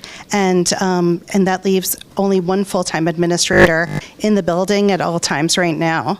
But in the coming year, it will have an effect on summer planning and academic planning over the summer. So then that kind of comes to the question of the reduced hours. Will that kind of influence our current assistant principal to move to a different location, since it's a significant cut in salary and everything. So that becomes a concern for our community of whether if this would require someone new to come into the Bristow community. And we're a school that only has people there for 3 years. It's not a neighborhood school. And so it's already hard to kind of create a community when it's a small time that you're at that school and it's not a neighborhood school. So that kind of is something that falls to the role of an assistant principal, which is, kind of fostering professional development, academic development, but also fostering a sense of community. And so we're hoping that you will consider having an assistant principal there being there full-time year-round, because it's needed at the middle school level. It's disparate from the other schools in the district, and we'd hope you consider that. Thank you. I kept it short so that way someone else could talk. No, that's great. Thank you. And I'm glad to have the opportunity to address that question, with you face to face. So yeah, Bristow as a middle school, it's got the one full team, and as you said, as the one assistant principal, that's typically been 0.7 for Bristow, and then has had, and this was a change from, I don't know, 4 or 5 years ago maybe, 30% of their assignment was dealing with administrative duties outside of the building. It used to be supporting the elementaries with evaluation. The other 2 middle schools in town, they have three full teams, so they're essentially about triple in size, and they have 2 assistant principals in addition. So part of the difference is based on the size, the number of students to be serviced. But what has become very clear, especially as we changed our evaluation model at the elementary school, we didn't need the Bristow principal to do that. So we've tried to identify something they could do over at our alternative high school program, which was the REACH program. And what we really found, which I think you're kind of alluding to is the fact that not having the principal, the assistant principal in there on a day-to-day basis has been a point of friction. It's been a point of friction for you as families. It's been a point of friction for me as a superintendent. It's also been a point of friction over at Reach, where they need, even as a small program, as an alternative high school, they really need more, supervision that kind of lives in-house. So the question is, what's the cost-effective way to be able to do that so that I can provide consistent, on-the-ground supervision there the whole time? And there's really two approaches. And they're in negotiation with the administrators union, so I haven't settled on one or the other. One is to have the assistant principal at Bristow, as they are now, they're a 1.0 employee, but I give them something to do with the other, there's some additional responsibility with the other 30% of the time, and that additional responsibility would be something that they could accomplish in the building. So something that doesn't require them to travel outside of the building and go somewhere else. That way they could be there kind of all the time dealing with things if they were working on, just like anyone else, if they're working on something else and there's an emergent issue, they have to attend to a student discipline problem, they can go attend to that. The other one that you sort of mentioned is to use the model like we have recently adopted at the elementary school, where they become a 10-month employee. So they're the assistant principal during the months that school is open, and technically some summer days to help support administrative tasks like building the schedule and some other things. So that they are there kind of all the time with the students during the school day. Those are the two options that I am looking at, coupling that with a supervision plan for Reach that keeps them there. That's generally cost neutral. I was able to do an administrative restructure last year, so that folks know, at the elementary level, where we transferred those positions that were curriculum specialists, they were teacher leader positions, into 10-month elementary assistant principals. They were 10-month employees as teacher leaders as well. And I was able to couple that with administrative reductions in some other areas, primarily at the secondary level, at a general small cost savings. I'm looking to do this with the Bristow and the Reach, and it's about cost neutral. Maybe it might cost a little bit. I haven't, depending on which direction I go with it. It'll either be cost neutral, a small cost savings, or cost at most somewhere in the neighborhood of $10,000. So it's not going to be dramatically expensive in order to solve the problem that you're talking about. So are the assistant principals in the middle schools and other middle schools like KP and Zebra? Oh, sorry. So the assistant principals at the other two middle schools are year-round employees, but they qualify for vacation. So a lot of them will take some significant time in the summer for vacation. As a 10-month employee, you would have the summer off and you wouldn't qualify for vacation. Okay. Well, it just seems like, I don't know, it still has a fairness issue component that it doesn't sit well. So I mean, I understand what you're saying. Yeah. I look at it as like a proportionality issue, but I understand what you're saying. Okay. Well, thank you. Thank you. Sorry, Sherry.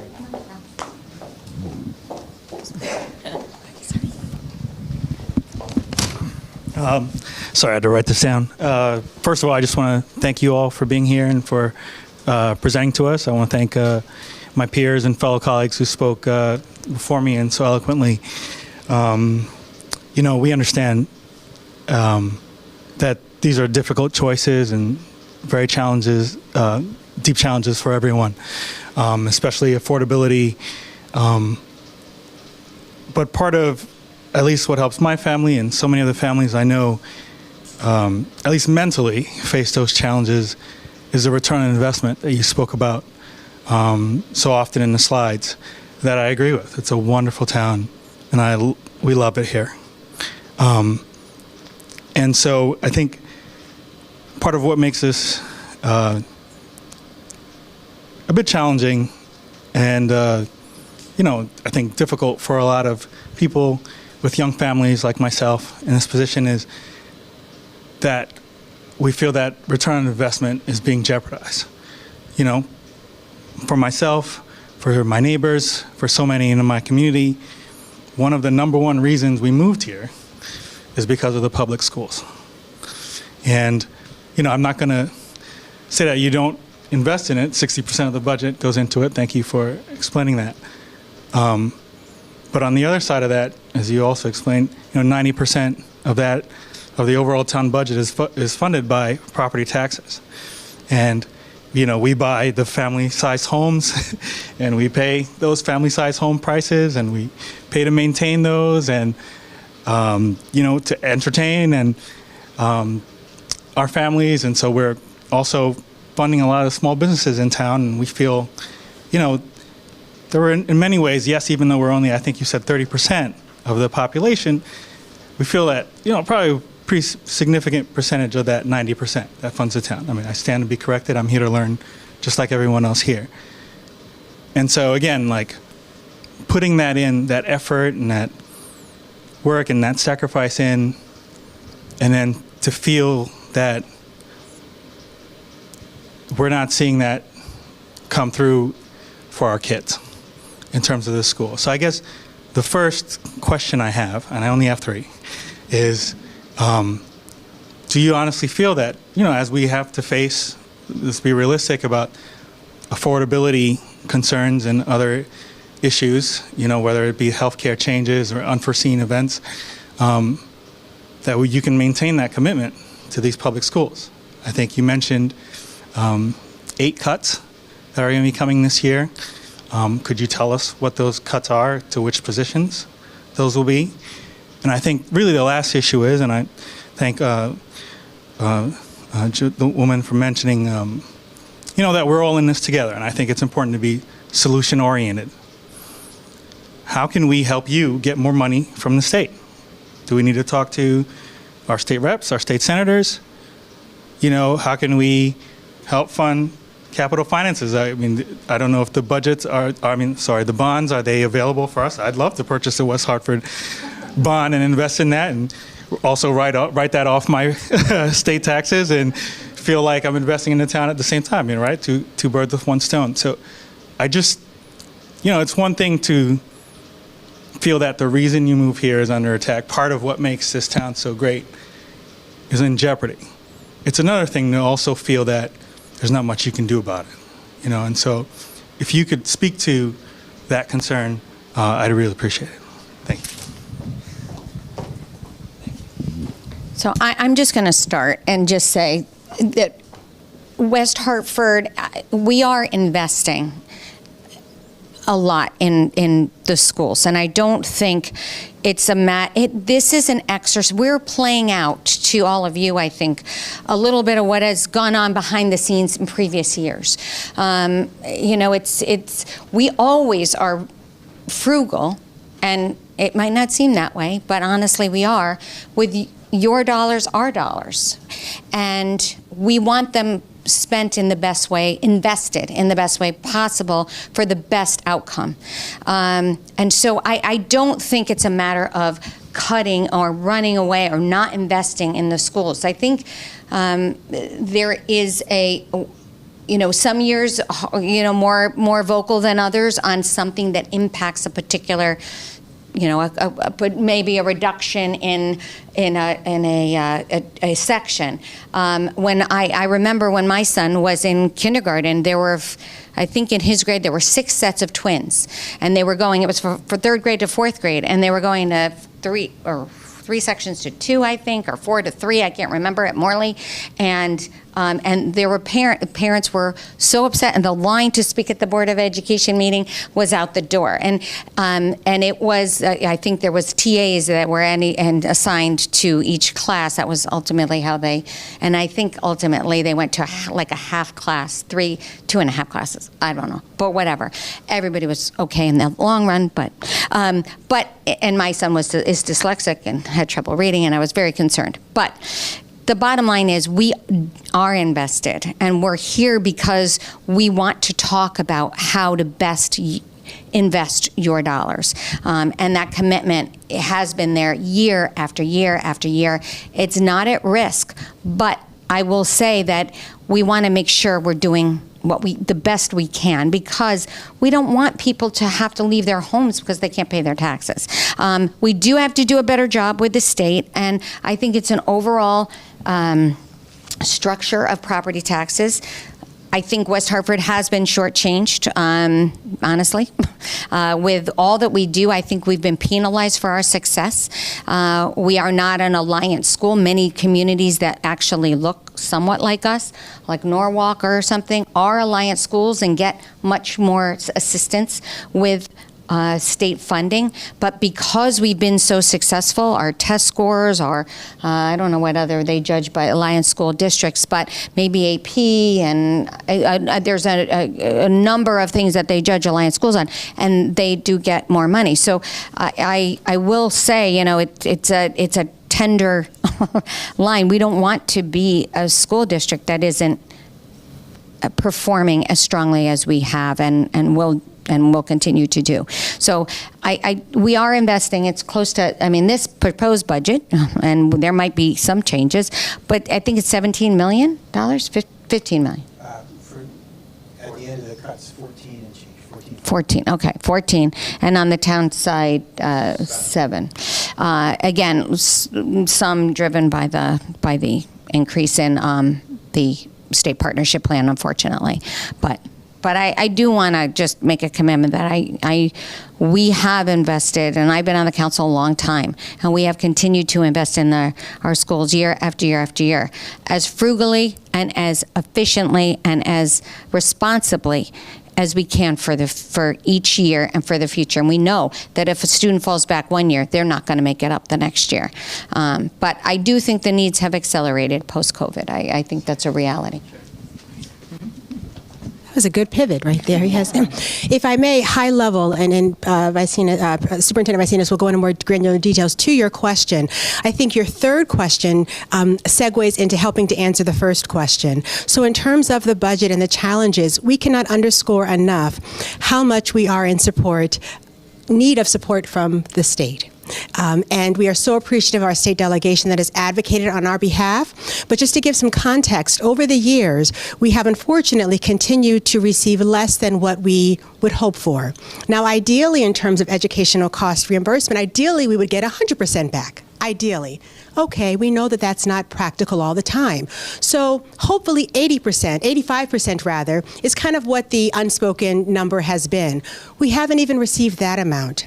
There was one year we received, correct me, 72, I believe, percent. That's less than 85%, but we still made it work with that amount. But then the year after that, it was even less than that. It was 67%, so even less. And we learned of that number last minute. And then the year after that, it dropped down even further to 62%. And right now, what is hovering, what we're looking is 55%. So as Superintendent Vaicinas shared, a driver also for the budget is of having to compensate for what we're not receiving on the state end. I don't say that to deflect or to offer excuses, but just to give a reality of what we're working with. So to your question of what can we do, we appreciate those that are squeaking the wheel. Squeak that wheel. Please squeak the wheel, advocate. And even if the return is not demonstrated this fiscal year, it certainly is planting a seed for the next fiscal year, because as has been shared, we already are anticipating challenges of not fully being receiving the funding reimbursement for next year. And so it's important, again, for all hands on deck to advocate for supporting this budget. It's not something that just the town supports, but the state as well. And to your point, squeaking the wheel can certainly help us in that regard. But there are many pieces that play a role in our budget, and that unfortunately is a reoccurring one that we have not received the fair share that we are due in terms of reimbursement. Thank you. And you had some other questions, so I'm going to try to answer those as well. But I would just, it's important for me to say I've always felt support. You know, I've been with the district for 31 years, so it's 2 years as superintendent, but a fair amount of time before that as an assistant superintendent, and then a variety of other positions. I grew up in the district as a high school teacher. And between both our Board of Ed and our town council, dramatic supports for the schools. This budget seeks to preserve all of the programming that you spoke to, seeks to preserve all of the things that provide that return on investment. But there are cuts. And those cuts, those 8.2 positions that you asked about, you know, really we're looking at the enrollment trends. And one of the things, we've identified a lot of folks here, elementary parents, we've identified the ability just from enrollment trends decreasing and kind of being more fully back to our class size guidelines than we have been. We were, our class size guidelines themselves haven't changed, but we were trying to enforce, instead of enforcing a 23-27, last year we were trying to enforce a 21-23 or 21-25. So as we look forward, we say, all right, we're in a financial strait where we have to have that stricter adherence, and that we anticipate would net us 5 classroom positions. At the middle school level, I got to get this right in my head. We have, I think we have a reduction of 4 positions at the high school, but an increase of 4 positions at the middle school, because we have a smaller cohort leaving 8th grade going up to the high school. That's going to translate to some savings at the high school, but it's offset by a larger cohort coming in at the 6th grade. We do have we have a planned reduction of 1 middle school counselor that I've made mention of, and that's just trying to reset. When we were in our COVID years, we bumped up to an additional counselor. We held on to that for a year just based on some behavioral stuff. And while mental health is still, a dramatic need and support, something to support, we said we were going to go with that planned reduction, and we had offsetting increases within special education with school psychologists and some others. So we're kind of weighing some options. We have an administrative position that we cut, and then we have a 0.6, and we had an instructional coach that we cut. So throughout prior to we've had instructional coaches for math specifically for a number of years at the elementary. We had a plan to bring them into the secondary with 1. Under ESSER, we were able to bring 2. We cut that back to 1 after we cut one of those positions away when ESSER sunset, and we're cutting a second one. Despite the fact that wherever those coaches have been placed, we have seen, just very, very strong growth in our mathematics. As a district, we have surpassed, this past year, we surpassed our highest math performance overall, which had been in 2018-19. We surpassed that this last year. But it's a hard cut for us to make, but we're sort of recognizing, hey, I could still maintain 1 at the elementary level with a strategic placement, and I could still maintain 1 at the secondary level. Everything else is kind of looking at enrollments and things. So we have some department supervisors, they're administrators. We're asking them to teach classes next year. They didn't do that this year, so that equates to somewhere in the neighborhood of that could be a 1.0. I think it's, actually, no, I apologize. It's 0.6. It's 0.6. There are 3 of them that will teach.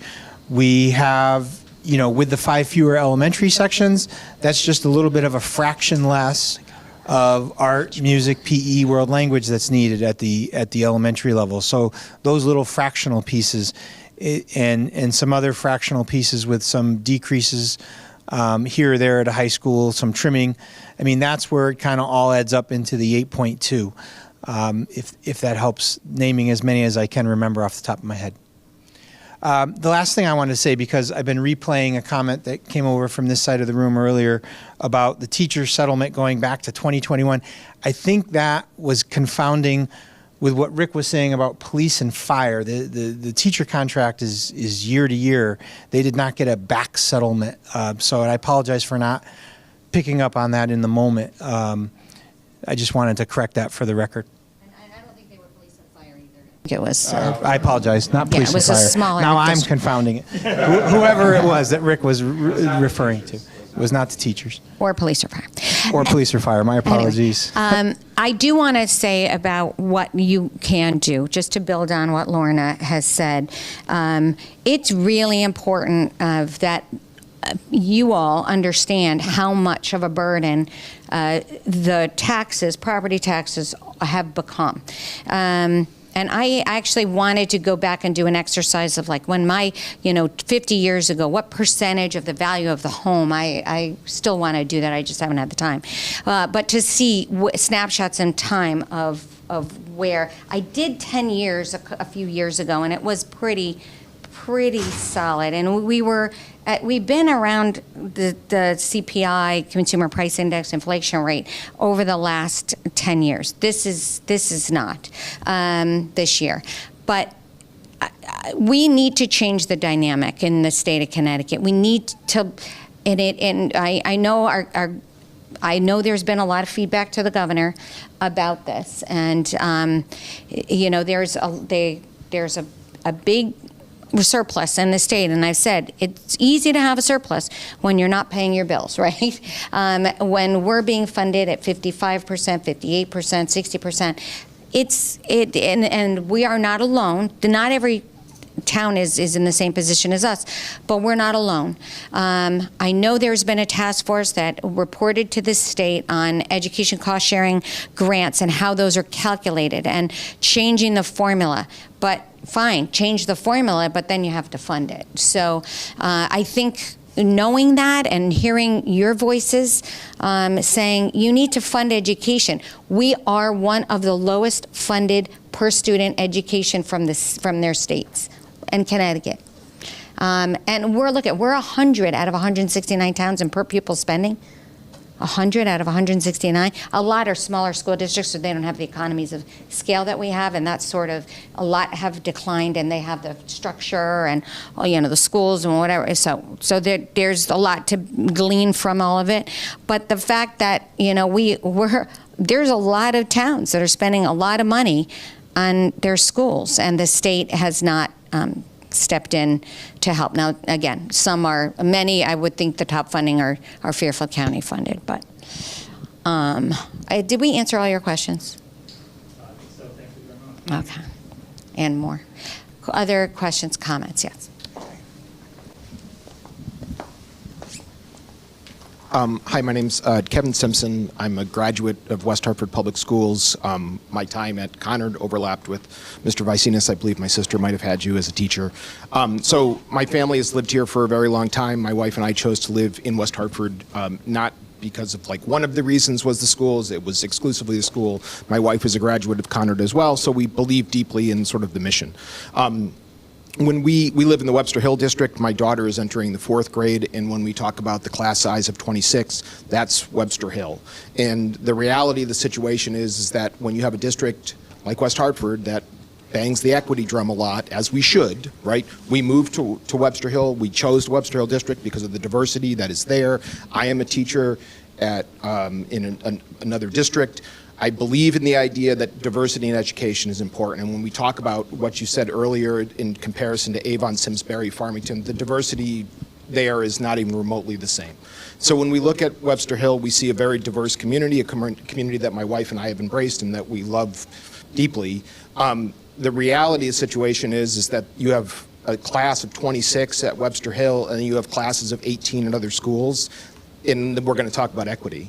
And so as a teacher myself, the reality of 8 additional students in a classroom changes the entire dynamic of that classroom entirely. And that has nothing to do with the fact that those those students may be English language learners, they may be receiving special ed services, they may have an IEP or 504, there may just be tiered supports that are in place there. And so when we talk about the idea that 26 or 27 is the cap, whenever that cap was set, that was well before COVID. COVID accelerated a lot of the problems. We see that in my school district. It is a complete change in the way that we run our school in a post-COVID educational world. So if we're talking about the idea that 26 or 27 is the cap there, and that you set the arbitrary change from 3rd grade to 4th grade, in 3rd grade you have that lower number, and 4th grade is when all of a sudden they get old enough to deal with that. I just don't understand what that thought process is. And I recognize that some of it is outside of your control, but the reality of the situation is that when we look at other elementary schools in the 4th and 5th grade that have 18 kids, and then I think about my daughter moving into a class with 26 kids, her experience is not going to be the same as those other. It's less small group instruction. It's less opportunity for the teacher to form a relationship with her. It's less opportunity for that teacher to provide intensive supports to the students that need it. So, you know, I don't hear Webb Hill get advocated for very much, where it's kind of stuck in that little neighborhood that some people that aren't from West Hartford don't know exists. You know, I just wanted to make sure that somebody heard that, and to ask you guys the question in terms of when we talk about equity, how is that equitable to have a school on one neighborhood have 18 kids and then the other school have 26, because it wildly changes the way that education happens. No, thank you very much. First, shout out, and I know I have a Webb Hill teacher here, and Webb Hill School of Distinction this year, very close to my heart. It's an excellent school, and very proud of really the dramatic improvements that have been demonstrated over year after year, continuous period. Very reminiscent of conversation that we had at this morning's session, and you know what I said then, because it was a direct question. So I'm going to introduce this, but I'm going to say this was a direct question from a community member this morning, so that I am not run out of town tomorrow morning. The question had to do with, you know, to create that equity. It's kind of a twofold question, because it's a question of the districting, but it's also a question of the class size guidelines. So the question I was asked this morning was, you know, is the school going to, you know, ever look at this relative to, and you can look out, because there's in some regard, depending on how you want to play it, there's an equitable model that's used, which is we use the same model everywhere. But in any given year, based on the size of a cohort for a particular neighborhood, the number of students, as you've described, can play out differently. And in all honesty, there's no way to equalize that. You can, you know, so it becomes the question of if the real issue is a concern about a 27 or a 26, how do we impact that? And this was not the year that I thought prudent to try to take that on as a policy measure. As we've kind of shared, we do have some sections that we're able to develop, and we have some flexibility. I clearly do not have unlimited flexibility. Some folks have come in and said, hey, you know, we'd like all class sizes to be 21 or 20 or less, and I'd be like, I would like that too. That would be 25 teachers. That would be, you know, $5 million, something, you know, something just exorbitant that we can't do. So if that becomes a goal to try to take that on, it can't happen in a vacuum, because it can't just be the addition of staff, because I think that's really what we're here talking about tonight, is how do you balance the level of support and service that we want our schools to be able to provide against the financial realities. And you know, I love what Lorna said about, and Sherry as well, about the advocacy that's necessary. West Hartford, you know, just only getting 10% of its funding from the state, and then for the number of unfunded mandates that have come across, I mean, there are systemic issues, and towns are talking about them. There's talk around special education. I have a colleague in New Britain who's said publicly, you know, he's over 25% special education, and he says, how is it special if 1 out of 4 kids need specialized services? We have to look at that as a model as a whole, and have a better understanding of what that means and how to provide for it.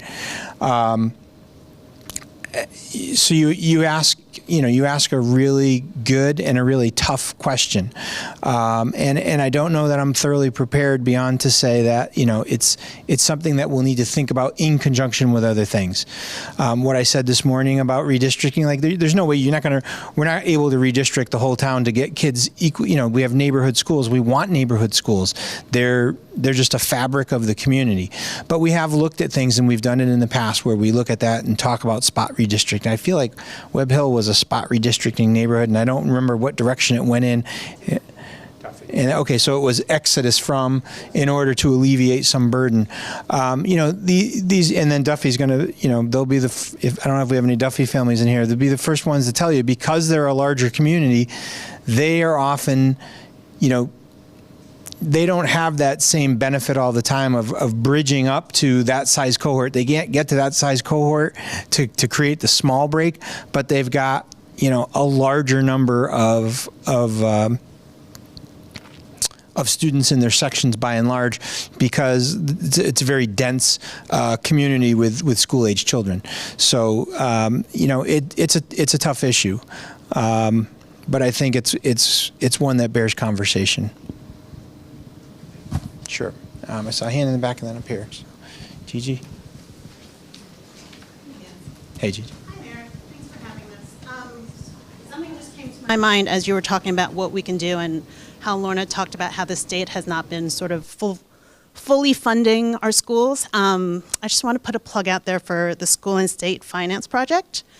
They do a lot of education, a lot of advocacy around this. I do think because West Hartford is known as a town that is pretty well off, people don't understand that 1 in 4 kids do get free and reduced lunch in our town, and that there is a need for affordable housing to sort of maintain the diversity that we want in our town. So I do think it is a really valuable website, and they actually do offer like free workshops if we want to bring them in, so that we can figure out how to better advocate. Because I did see that we had to make up for the fact that they did not fully fund us, and take that money to sort of educate kids outside of our district, and to fund them in other schools and like pay for them to go there.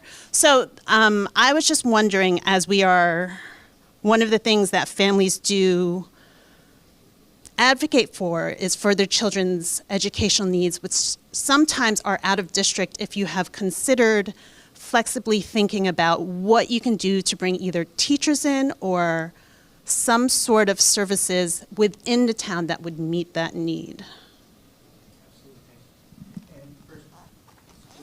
Project. We brought them in for our Board of Education workshop. Excellent group. And they have great stuff on their website, so I would encourage you to take a look. We are talking about a program with the outplacements that we might utilize. It's for credit recovery. That's like one of the areas that there seem to be some students that are in a specialized credit recovery program as an outplacement that I don't have all the specifics. I can get more specifics.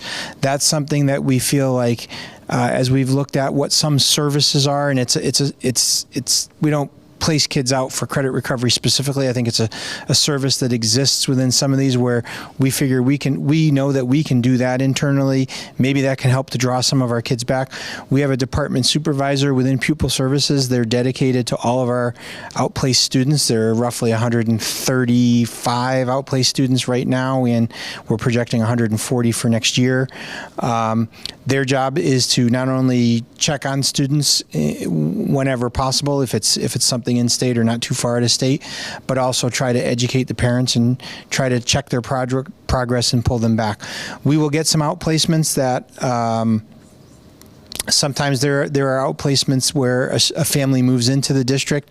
They were awarded an outplacement from out of district. We said earlier today, we're very judicious with the outplacements that we provide because we have so many programs in district that support our kids that would create an outplacement somewhere else. That was part of my presentation. If you look at our intensive academic, intensive behavioral, our school engagement program, our early learning center, our Strive program, and our post-secondary, it's a cost savings of approximately $35 million to run those programs in-house. So we're trying to say, is there something else that we can do? But there are things that we can't replicate. We can't replicate a therapeutic residential program. Right? We can't replicate some of the programs that are for our medically fragile children, but I think it was the board workshop. I don't remember if it was number 1 or number 2. We were just celebrating 1 or 2 students we had just brought back that day. So we're always bringing students back. In fact, one of the students we just recently brought back, we had this great unified banner presentation at Conard for the unified sports program between Conard and Hall. One of those students had just been brought back this year that was participating in that pep rally, demonstrating their skills, made a basket, was covered on ESPN. So it's an important thing. We're looking at what additional programs can we do, and this is the other thing. As Sherry mentioned, we don't get credit. The state's going to now, they recognize that it's such a problem. They're going to fund school districts to pilot and start their own programs. We've got like 6 amazing programs that already exist here, and I'm not anticipating the state's going to say, hey, we're going to give you money for having run those for the last 10, 15, 25 years. So, this is one of the issues where, you don't always get credit for the things that you do, even when new funding becomes available. Oh, you get it? Okay. Thank you. Hi, my name is Katie Gregory. I've lived here in West Hartford since 2013. My husband and I were very fortunate to come when the market was down. Otherwise, we would not have been able to afford it. I think our house was on the market for 6 months. We came here, for many of the same reasons that others have come. We didn't have children at the time. We actually weren't even married at the time we bought the house, knowing we were going to have children.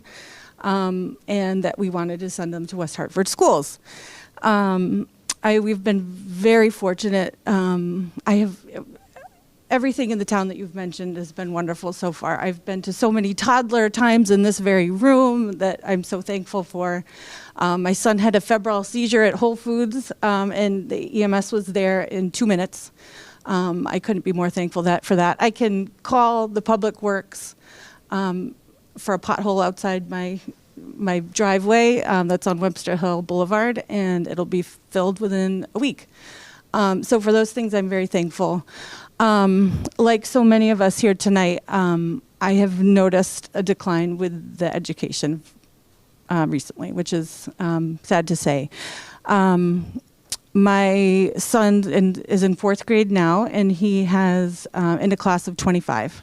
He has a 504, which I don't believe was being followed at the beginning of the year, and it wasn't until parent-teacher conferences that when I spoke up about it, was I contacted about it.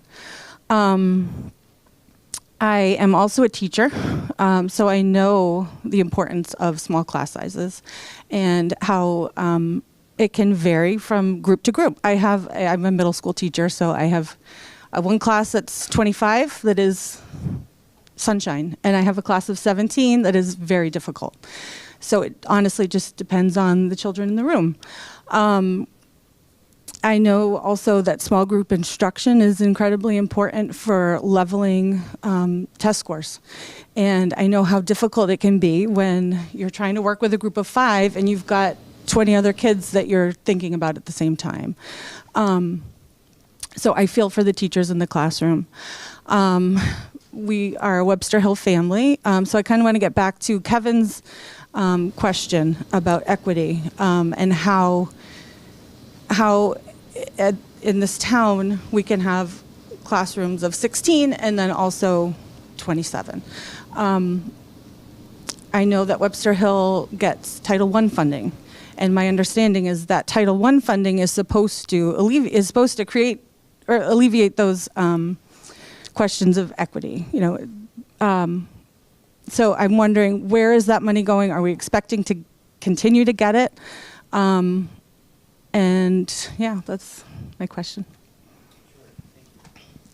Foremost, hearing if there's any issue with, situation with the 504, very, very sorry to hear that, and I hope that's resolved, and if not, I would hope you would reach out. Title I funding for certain, we have 5 title schools, and we utilize that funding for any variety of things. Some of the FTEs that we pay for are out of Title I funds. Those are specifically not for Webster Hill, because Webster Hill is not a Title I. You have a Title I program. There's a difference between a Title I program and a Title I school. So you have to have a certain threshold. Yeah. So we do have at a couple of schools where they're a Title I school, we're able to provide specific money directly for positions at that school, and then typically, it's the whole supplant versus. What's the other half? Supplement versus supplant argument. So we utilize that for specialized teaching positions that exist only at those schools, and that's pretty much our magnet schools, our Smith and our Charter Oak, and they do have a couple of positions that are unique based on the unique nature of either the STEM program or the IB program. But where we use a dramatic amount of the Title I funds for the other title schools, for Webb Hill, Wolcott, Whiting, we use it for an increase in the number of tutors that we're providing at those schools. You have a higher tutor ratio. That can be for reading, mathematics. That could be for English language learners. We also use some Title III funding. And in terms of the question that you asked, do we anticipate any interruption to Title I? Right now, we're cautiously optimistic that money will be there. There's been a lot of talk about federal funding. Obviously, we all see what's going on with governmental efficiencies that are occurring and the impact that's having on some governmental agencies. But what we've been told by the Office of Management and Business is that our formula grants, specifically our IDEA, which funds for everyone else, special education, Title I, and Title III, which is Title III for English language learners, we're told that those formula grants will not be impacted by administrative cuts. And with the continuing resolution that just came through, those were specifically written in as being protected. So cautiously optimistic. There are other federal grants, Title II grant, which we get a lot of our professional development money out of, that was not listed in the most recent continuing resolution. So we're watching to see, is that a signal for anything coming in the future? But at the end of the day, there are additional supports. Those are some that I know off the top of my head. If you email me, I can get you a more detailed answer as to what exactly what additional Title I funds go to support at Webster Hill specifically. Webster Hill obviously is a place where we also opened up some pre-K. And we use some Smart Start grants for that, right? But we pay for a fair amount of that out of our own. We pay the paraeducators benefits, and I believe we were able to pay some costs for some of the folks in the staffing out of some of the grant money, but we cover the benefits out of the town budget. So, we do rely on the grant funding that we get in order to support all the things that we do in the district.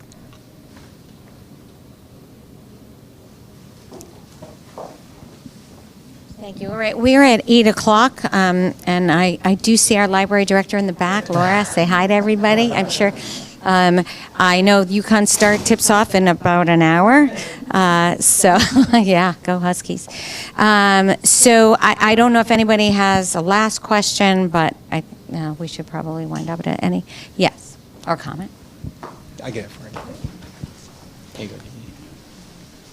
I got distracted earlier and said what I wasn't going to say. But this is what I was going to say. I was going to speak up about the ESSER funding sort of being pulled away and the loss of our counselors and social workers and how much that has really helped, especially post-pandemic, and continues to help, and the great loss when we don't have that extra support in the schools. So that was it. Definitely feel that, and would just say, we've maintained what we can. We did maintain 3 elementary school counselors. We have maintained some trauma interventionists that work at the secondary level, but I would be remiss to not simply acknowledge and affirm that the mental health needs are something that we continue to be concerned about. And I just wanted to, close out and say, sorry, I get a little nervous when I have to speak publicly and talk about personal things. But I just wanted to say that I moved from back home from California. I moved back home to Connecticut, with my daughter. And just a little context, I'm from the north end of Hartford. And, you know, I know there were some comments made earlier, but, you know, if kids smoking weed on the street is like our biggest issue, like just saying, coming from Cape and Enfield Street, I can live with that. I moved back home to Connecticut. The main reason being that my daughter was struggling a lot going to school in California. Her mental health was at an all-time low. And some of you parents out there might know how it feels. I was terrified. I mean, terrified. So I moved back home to Connecticut. I was like, she needs to be around a village, and we need to be in a community that's safe, that's stable, where I know she's gonna get a high quality of education, but also get the diversity and have that safety net. Obviously, I wasn't taking her back to Hartford. And in my career as a teacher, I taught in the hood. I don't know anything under 30 students. I don't know that. I've never had the privilege of having less than 30 students in my class for all the years that I taught. Not saying that that wouldn't be hard, but I don't know what that's like. So I only know 30.